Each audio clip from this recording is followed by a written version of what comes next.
Good morning and welcome to Great British Chefs Live and Cooking. I'm Elliot Collins and we are here in the greatbritishchefs.com kitchen and it's a Mother's Day special. So if you are thinking about what you're cooking for Mother's Day, think no longer. We've got something spicy, sizzling and absolutely delicious and it's simple to cook.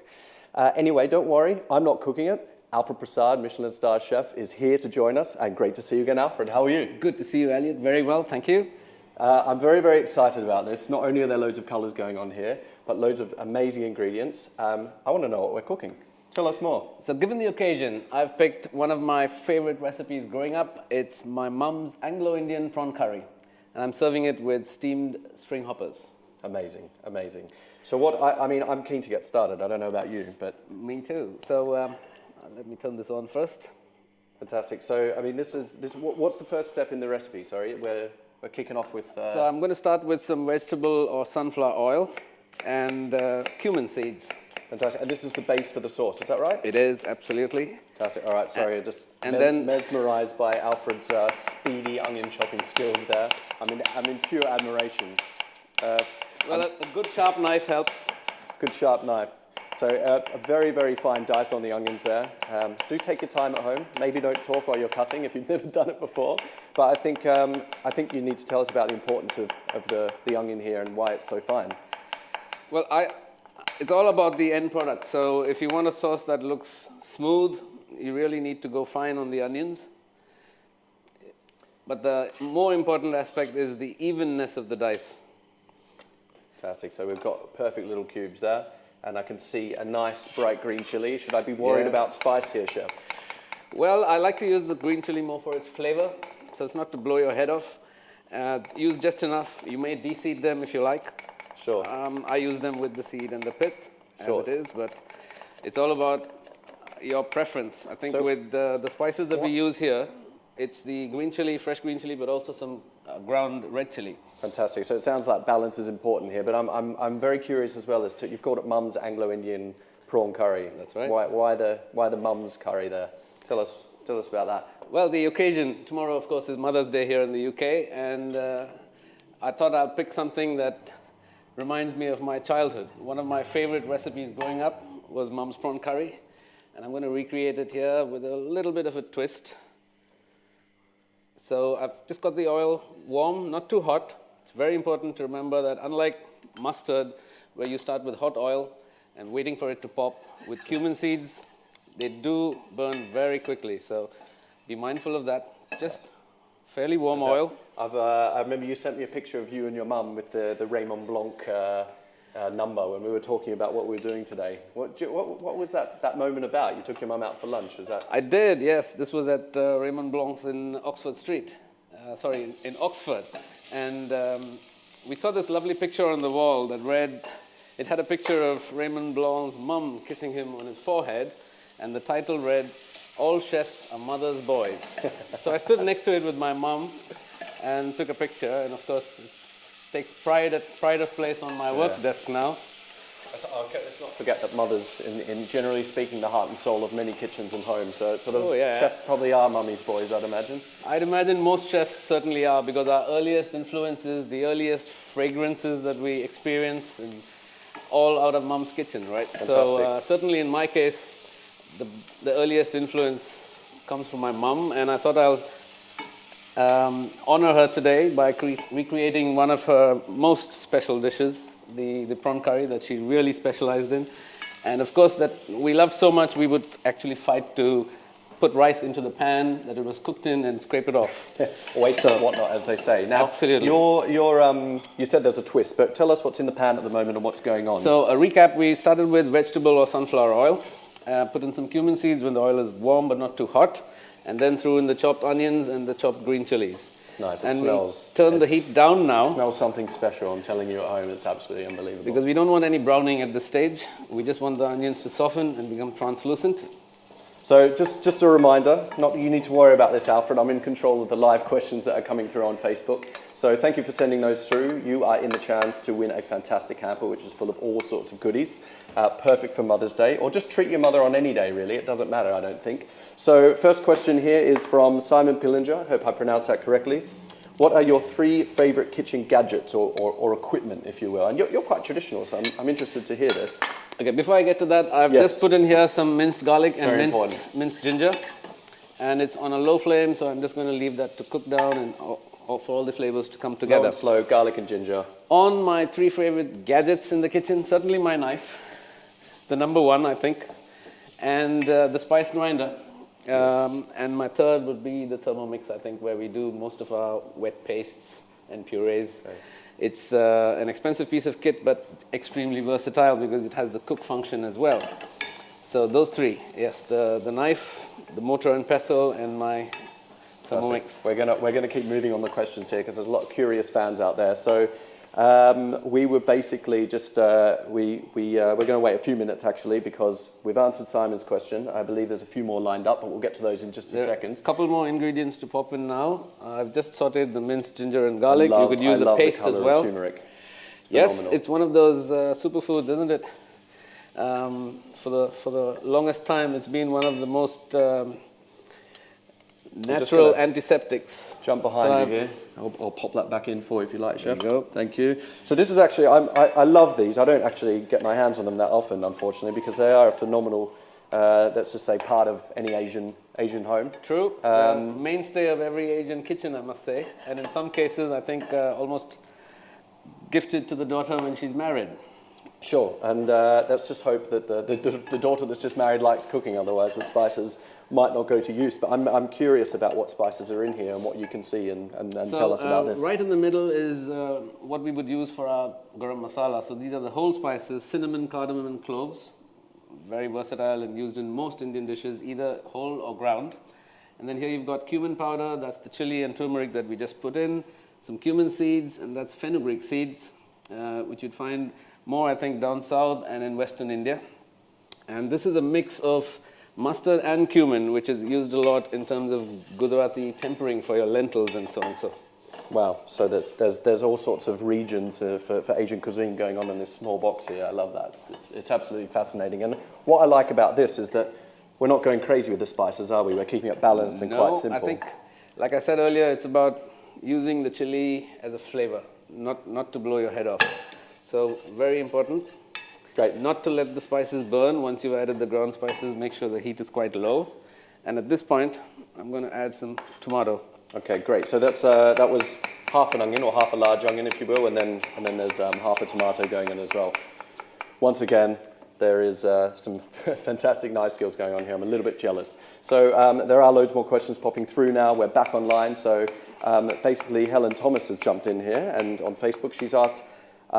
She's very much looking forward to this, first and foremost. Can you use any other fish for this dish? Can we talk about other seafoods that might work really well for this? Hello, Hannah. I think, of course, quite a few people have shellfish allergies, in which case I would use a whitefish, any whitefish cut into cubes. And when the sauce is ready, completely cooked, add them in and leave it just to gently simmer for 5 or 6 minutes and you're done. Fantastic. I mean, that's any whitefish. So in the UK, we're obviously very lucky with lots of different whitefish and anywhere in the world, really. So we've got ingredients here that I'd say are very easily accessible. So there shouldn't really be anyone thinking about not making this dish because it is simple and it smells absolutely unbelievable. I'm going to give it, can I just give that a stir, Chef, please, if that's all right? Please. I just want to smell what's going on in here. It's unbelievable. And this needs a bit of time though, doesn't it? I mean, the final flavors are So once we add the tomatoes in, the interesting twist to this recipe is started with whole cumin seeds, of course, but once the tomatoes are added in, there's now moisture, so there's no frying going on. I add a teaspoon of cumin powder. That's interesting. You've gone in with whole spices to start. We've worked our way down to ground spices. I think with the turmeric in particular, it's important to add it at a stage when there's still some frying going on, because you don't want the rawness of the turmeric to come through the end. But cumin is a bit like pepper. You could actually eat toasted cumin raw. So that's fine to add after the moisture goes in, which is the tomatoes. At this stage, I'm just going to cover it. Great, and that's all about, now we're just going to really slowly release all the flavors there. That's right. It's about softening the tomatoes and marrying all the flavors. And while that's happening, if you don't have another question for me, I wanted to talk about our most important ingredient. We're gonna wait for the next question because I'm a little bit taken back by the size of these These incredible prawns. So these don't come by very often. These are Madagascar tiger prawns. And I wanted to show you the technique mainly. Important in terms of seafood, excuse me while I wash my hands. It's really important when handling seafood to wash your hands before and after. Sure, absolutely.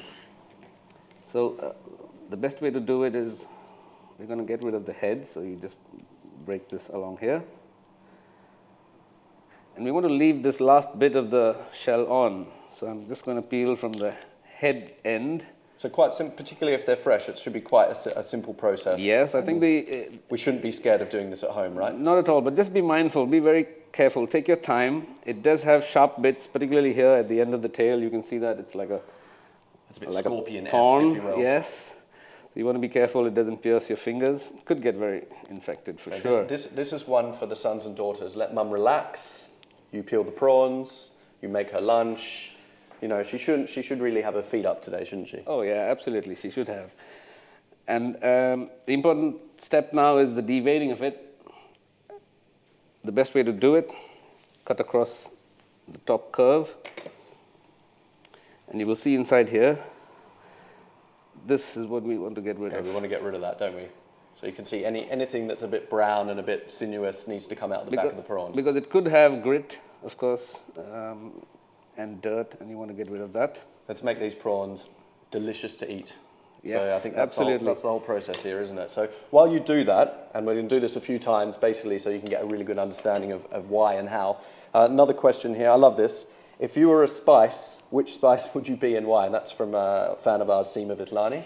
So have you ever had to think about this before? Pepper, because it's the king of spices. And my name's Alfred as well. That's the king's name, isn't it? Oh, there you go. Well, you're educating me, and a very modest answer there, King Alfred. That's brilliant. We've clearly thought about it. So that's I do love pepper for sure. Yeah. Yeah, and I think that's interesting you say that, because pepper is often like seasoned with salt and pepper and put it in a pan. Now, salt's not a spice, pepper is, and I think we need to respect that, don't we? Very true. I think in the olden days, I think pepper was considered its weight in gold. I mean, kingdoms have been exchanged for pepper.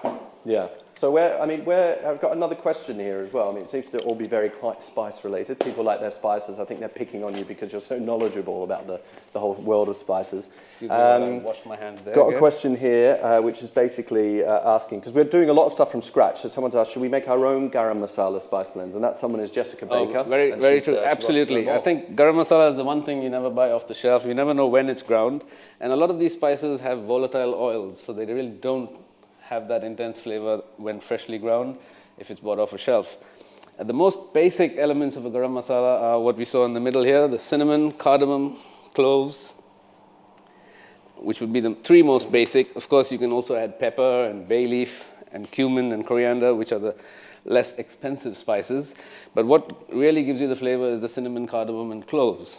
And the best way to do it is to toast them in a warm pan, sure, or in an oven tray, and then grind them in a coffee grinder. Your favorite tool. Absolutely. Spice grinder. Should we get back to the sauce? What's happening in there at the moment? So this is still on simmer. Wow. I wish you could smell that, because there's a lot going on. Not a lot of ingredients, but I can smell a lot of different things going on in the pan. The ginger, the garlic, the tomato, the onion, the turmeric, the different spices, the cumin, of course. So this actually has a combination of some of the most commonly used Indian ingredients, but it's, I think, the ratios of them together that bring this uniqueness to the dish. This would obviously simmer for about 20 to 25 minutes. We don't have time for that, so I made a batch ahead. I've always wanted to say that. Here's something we made earlier. Now I get the opposite. Although I didn't make it, though. That's the only problem you did, chef. Yes. which is probably the better thing. I'm going to turn this one on and bring the... Just going to get rid of this for you, chef. Water. Great. So the sauce. Do you know what? This sauce is something that I assume could be made the day before. Is that right? It could, absolutely. This is probably one of the most basic sauces in this form. And you could even make it in a larger batch, put it into ice cube trays, freeze it, and then into freezer bags for instant use whenever. So you can probably see that. We've got, like you said, everything's been chopped really fine. We've got a smooth, really consistent. But to get to this texture, it would probably take you about 45 minutes. Sure. And it's best to use really ripe tomatoes. That's when you get a good color. So in other words, start your sauce now, and then stress-free. We're going to be able to plate up the prawns for Mum a little bit later. Elliot, I'm sure you're wondering what this pan is for, so I've got some water simmering here. I'm really fascinated by this because you've said the word string hoppers, but I've got no idea what they are. So the product actually looks a bit like this. These are dehydrated string hoppers. Okay, fascinating. Which we are going to, so this is almost a cheat. We are going to quickly blanch them in water and then hold them for the steam to keep them warm while we finish the rest of the ingredients. Sure. We talked about homemade spices. I don't imagine homemade string hoppers is something we want to be taking on, looking at the delicate nature of these. No, it essentially is a rice flour dough, which is rice flour cooked in boiling water and quite thick. And it has an apparatus that's a bit like a cylinder with a perforated disc that sits at the bottom and another piston-like cylinder that goes into it. But it being a very firm dough, you have an apparatus that is roughly this tall and has a big handle that you twist. It needs that force, I think, to get the noodles of the dough coming through into this banana leaves, essentially, and then it's steamed. So here I've got the water simmering. Fantastic. I'm going to. There are loads of questions coming in, Alfred. So I'm going to interrupt you with all these live questions that are coming in because people are fascinated. It seems that Vicky Isaacs wants to know what else she can use instead of cumin, and that's fair enough, really, because cumin is not for everybody. True. So what's your advice on that one? For this recipe, you could absolutely leave the cumin out. I hope she didn't mean the ground cumin as well, but even that is fine. So she would start with the oil, and the onions and chilies go straight in without the cumin. And of course, once the tomatoes were softened, I added the cumin powder. If she doesn't like cumin, she doesn't need to do that as well.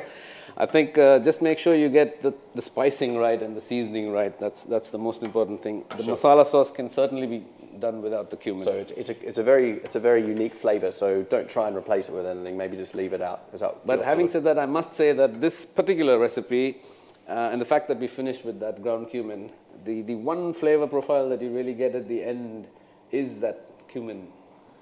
So if you don't like it, of course, leave it out. So then it becomes their mum's Anglo-Indian curry. At the end of the day, it's not baking. So I don't think you need that precision and measurements. When you're cooking something like a masala sauce, you can do it your way. I'm going to, now that sauce is ready, with our 45 minutes, it's been fast forward for television, I'm going to have to dig in because I need to know what's going on in here. Wow. It's very concentrated but balanced and quite warm at the end. So it is, yes. And of course, it's the prawns that really bring it alive. Yeah, that is phenomenal. So, absolutely phenomenal. Speaking about the prawns, I've got a pan hot here. Mm-hmm. You know how we got to this sauce? That's the water simmering there for the string hoppers. Going to pop some vegetable oil in here. Alfred, if we can just take 30 seconds to give camera one over there a wave to your mum in India. I believe she's watching. Love you, Mom. Love you. So yes, we are live, and we're not only streaming to the UK, we're streaming around the world. So, and mums are tuning in. So, it's to all the mums out there. The magic of the internet, as they say. True. So we've got the pan on. That's for the prawns. We want it quite hot, sizzling hot, and in that goes some minced garlic. I'd find it quite funny if your mum asked any questions. I think she probably told you a lot of what you know. Well, you know what? Growing up, we never thought of asking her for recipes, and it's only much later on that we say, Mom, how did you do that, and how did you do this? And for her, back then, it was just putting ingredients together. When she was married, I don't think she could cook rice, I think. So she learned everything self-taught. Yeah. But my dad was lovely. He would eat almost anything. Great. All right. So this pan is quite hot. The garlic's gone in quite hot as well. So what are we looking out for here? So we want good heat before the prawns go in, because with seafood, I think quick and high is the way to go. Sure. So we're cooking the garlic, slightly browning, but not careful not to burn. Yeah. Because that's from my experience, and I shouldn't admit this, having burnt garlic a number of times, it's very bitter. So, more questions indeed. Because these questions are obviously coming in thick and fast because people are super keen to get that hamper, which is absolutely fantastic. I had a look through earlier, tried not to take anything for myself because it is a competition prize, but there's some lovely bottles of wine, a mixed bag of goodies. It's a brilliant prize, so do keep sending your questions in.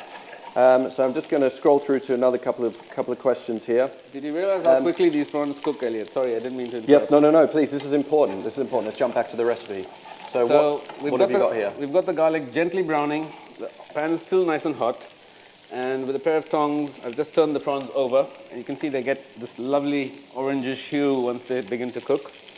And I mean, we got these prawns special, but like, let's just say I can't find Madagascan tiger prawns at home. What would you suggest? I think the best thing to use is raw peeled tiger prawns. You either get them fresh, short shelf life, or frozen. Yes. But those would be the best. I would tend to avoid pre-cooked prawns, because what you want to do is get that flavor of the prawns into some of the sauce as well. So especially if you're cooking this in the gravy, raw tiger prawns is the best way to go. Sure. Sorry, you said you had a question. Yeah, for another me, question here, which is, I mean, it's quite general, but almost quite important, because we were talking earlier about this association with curries being hot. But it's Vicky Isaac, is asked how would you advise to make a mild curry, but still have loads of flavour going on. Hello, Vicky. It's possible to almost convert exactly what we have here into a milder version. Of course, depending on whether you prefer cream or coconut milk or coconut cream, these are some options you can use to tone down those flavors, but right at the end. So when the sauce is completely ready, you can stir in some single cream or coconut milk or coconut cream. And that really tones down the really sharp flavors. Doesn't matter, but you'll still get loads going on. I mean, there's loads going on here. And I know my mouth's watering a bit, and I know we're close. And actually, if you do want the full recipe for this, you can go on greatbritishchefs.com, along with many more of Alfred's recipes and some Mother's Day recipes as well. So no excuses for treating your mum this Mother's Day. So what I've done here is put these dehydrated string hoppers straight into the pan. Great, so that's... Turn that down a little lower. That's as simple as boiling, just gently boiling water. And you would see them in less than a minute, they float to the top, and that's when we take them off. Amazing. And this is very exciting. I mean, this is all, we've literally been here for about 15 minutes, and we've got this incredible dish that's pretty much ready to go. And you can do the same as long as you've made the sauce a day ahead, perhaps. It saves you a lot of time on the day. So this, I assume this is, you've got some similar sort of prawn dishes in a restaurant environment. How long would you allow for this dish in a restaurant? Well, all our seafood is cooked a la minute, so cooked to order. So from when the order comes in, if it's an appetizer, I would say 10 minutes. But this would be a main dish, so that gives you a little more time in the kitchen to do a few other things. But so it would be a main dish with those giant prawns. With the sauce ready ahead, it really only takes about 8 minutes to put together. So we're gonna go for one more question while we're live, and that's from Harriet Jordan. First of all, she says good morning. It's very nice. Thank you, Harriet. How would you improvise a tandoor oven at home? Whoa.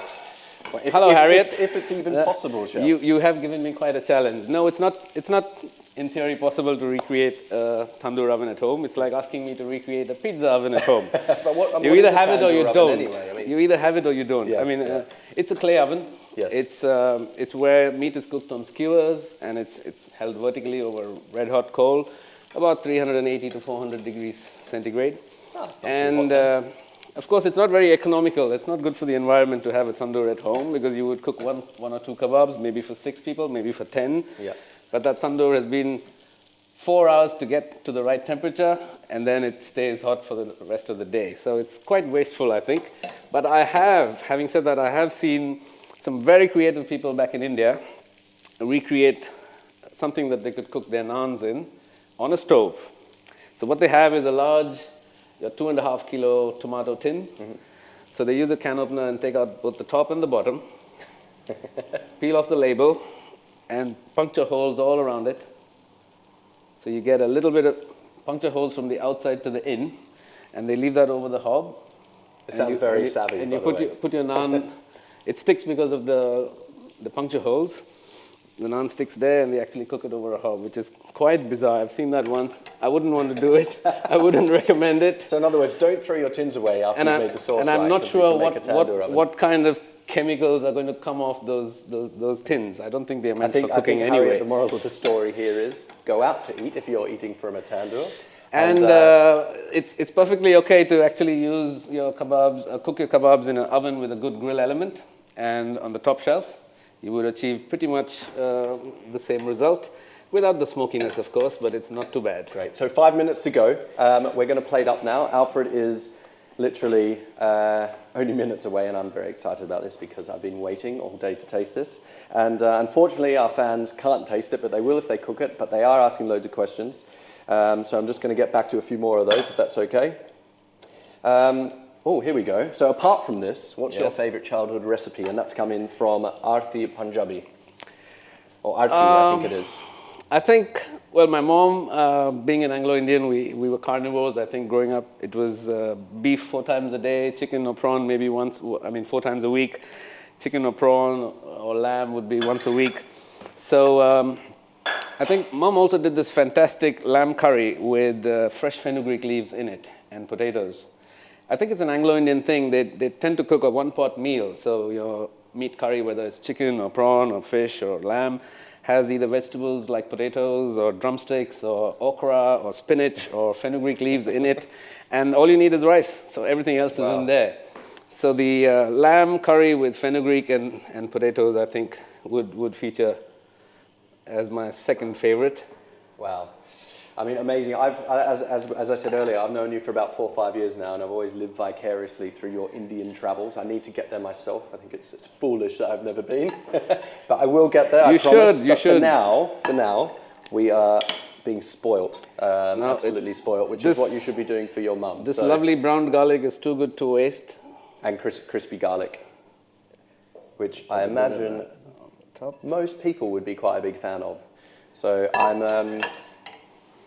we've got 3 minutes to go, Alfred. We're going to plate up. We're going to taste this, and we're going to wish all the mums a happy Mother's Day. And we're hoping that, as simple as this has looked, is really inspirational for people to go home or stay at home. Really, get all the ingredients in, nice and fresh. True. I think that was always the idea. I think it's to create something that you would be more than confident to prepare at home. So, all you viewers out there, thank you for watching, and I hope you attempt to recreate this at home. It is quite a beautiful dish. Also, you could serve it with steamed rice. I don't expect you to find string hoppers in your neighborhood. Not to worry. Wow, and this is, and that's it. With that. That's it. So I love it. Last but not the least, Elliot. There's 3 elements there. Few sprigs of coriander. Coriander. So, well, technically it's a 4th element, but 3 key elements there. You've got the prawns, which are sauteed in the garlic and the pepper. We've got the lovely intense aromas and flavors of that really nice sauce, and the delicate steamed hoppers as well. So, I mean, this for you, hopefully, this is bringing back memories for you. And I hope I've made my mom proud. I'm sure you have. I'm sure Happy Mother's Day to all you lovely mothers out there. We love you all. That's Mum's Anglo-Indian prawn curry with string hoppers. That is unbelievable. And we can keep looking at it, but I think like the smart thing to do is for us to dive in. And while you organize the cutlery, I'm just going to... I'm going to grab a couple of drinks here because I recall you mentioning the best pairing for this would be... I think on a day as warm as this, a gin and tonic for sure. A gin and tonic. Well, there's one for you, Chef. Thank you. Cheers. Cheers. Alfred, it's great to see you again. I just want to Thanks for watching. I just want to say thank you to Alfred. It's been an absolute pleasure. I'm Elliot Collins from Great British Chefs Live and Cooking. Happy Mother's Day. And please join us again for many, many more live and cooking sessions. Take care and happy Mother's Day. Thank you. Bye-bye.